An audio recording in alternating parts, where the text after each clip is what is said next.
Olá, bom dia. Sexta-feira, muito bom estar com você de novo para a nossa conversa de consultório, né? Oportunidade em que, como vocês já sabem, através da avaliação de alguns casos clínicos, né, eu procuro ajudá-los na manutenção da sua saúde, transferindo um pouco de experiência, né, de médico para cliente.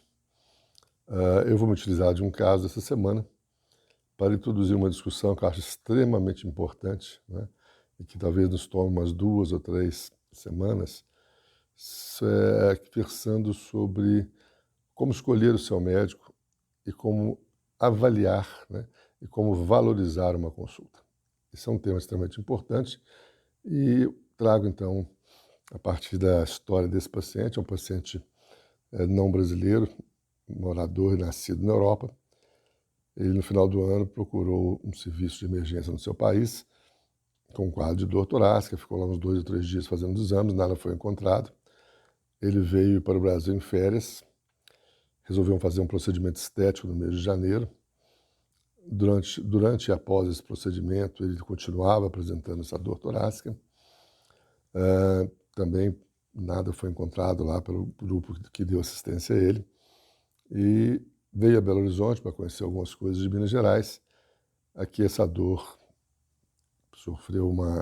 passou por um processo de agravamento, ele foi nos referenciado. Nós nos convencemos que esse paciente, ficamos na dúvida inicialmente se esse paciente teria algum acometimento de coração pós-Covid, conseguimos afastar isso rapidamente e nos convencemos que esse paciente tinha realmente alguma doença coronária.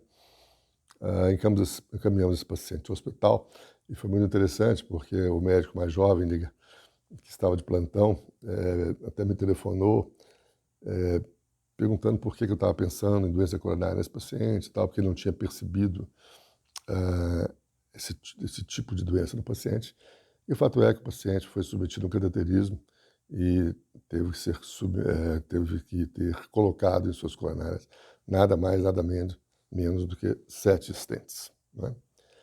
Então isso mostra como centros de referência, né, na Europa, uns fora de Minas, em Minas, passou por pessoas competentes, né, e esse diagnóstico não aflorou, né?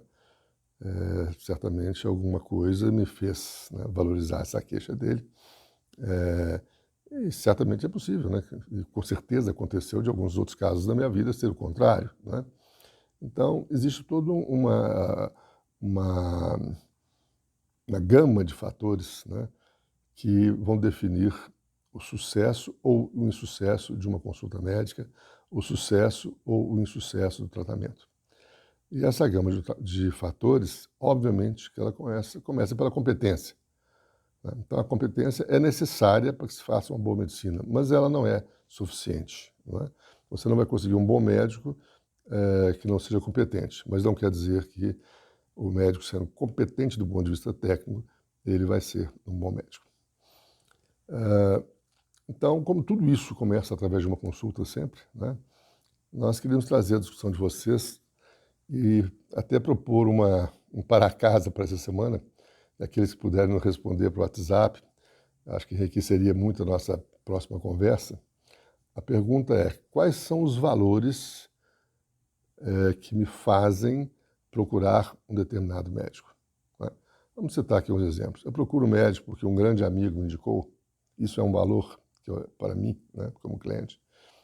Porque esse médico atende, por exemplo, meu plano de saúde, porque o preço dele é um preço que me é adequado, e aqui eu estou falando de preço, não estou falando de valor, não é?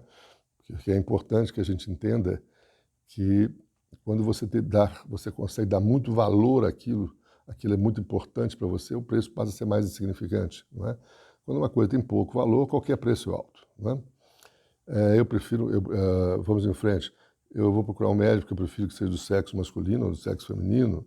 Eu vou procurar um médico porque ele é um ultra especialista e eu quero um ultra especialista para me tratar, ou eu prefiro um médico que tenha uma visão mais ampla sobre o meu organismo, né?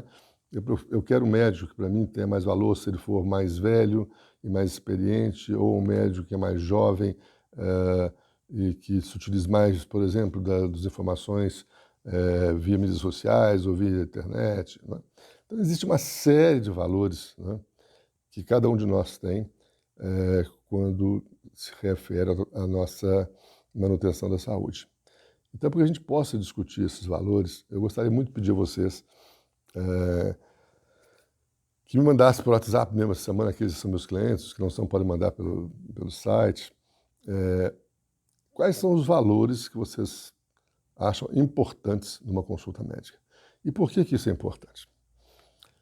Para que um médico se transforme num bom médico para você, ele precisa de tempo, ele tem que ter conhecimento e ele tem que ter tempo nesse relacionamento com você.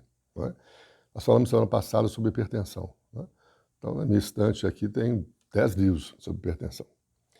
Mas a sua hipertensão, a hipertensão do João, ela não está nesse livro.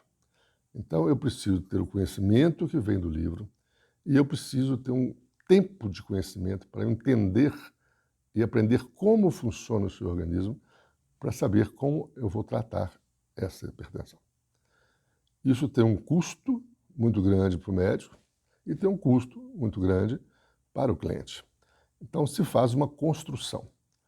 Se a escolha do médico foi feita de uma maneira inadequada, todo esse trabalho vai ser perdido, porque depois de algum tempo você vai trocar de médico. Óbvio que sempre haverá troca de médico, não é? Você pode ter um casamento eterno, não é? Diversos motivos vão determinar, e depois nós vamos falar sobre isso, o que faz um médico deixar de querer continuar a atender um determinado paciente, e isso acontece, não é? Porque os valores do médico não são, às vezes, os valores que o paciente consegue perceber, e vice-versa, o paciente querer trocar de médico, isso é muito natural. Mas, como em toda e qualquer relação, isso deve ser evitado ao máximo, uma vez que essa capacidade do médico de aprender a tratar do paciente, ela é muito cara para os dois lados, não é? Então, ela deve ser preservada. Se existem dúvidas, né, se as coisas não estão indo bem, a gente tem que discutir, tem que conversar abertamente, né? E um dos valores que os médicos dão, né, e aqui eu me reporto, né, de uma forma muito enfática, na percepção que eu tenho, é de que haja uma lealdade, uma franqueza, né? Eu tenho que ter liberdade de dizer para o paciente, olha, esse comportamento que o senhor está tendo em relação à sua doença, às minhas orientações, à minha pessoa, não está adequado. E a mesma coisa o paciente, doutor, eu não estou gostando do modo que o senhor está fazendo isso comigo. Então, o chamado é para que haja uma relação médico-paciente absolutamente leal, honesta e clara. Que tudo seja discutido. Porque é muito caro, né, a ruptura de uma relação para os dois lados, né? E esse exemplo que eu trouxe mostra isso, né? Quando não existe uma relação efetiva e quando as duas partes não se conhecem, mesmo serviços de referência têm resultados muito piores do que quando você tem uma relação em que as duas partes se conhecem, né? Eu sei ouvir, eu sei falar, e o cliente sabe ouvir e sabe falar. Então, vamos fazer esse exercício. Escreve aí no papelzinho, me manda o papelzinho, é ótimo, é antigo, né? Escreve aí no WhatsApp de vocês e me listem aí 10 valores que vocês acham importantes dentro de uma relação médico-paciente e a gente começa a discutir isso em uma próxima reunião, na sexta-feira que vem, tá bom? Ótimo final de semana, continuem todos saudáveis e máscara. Grande abraço.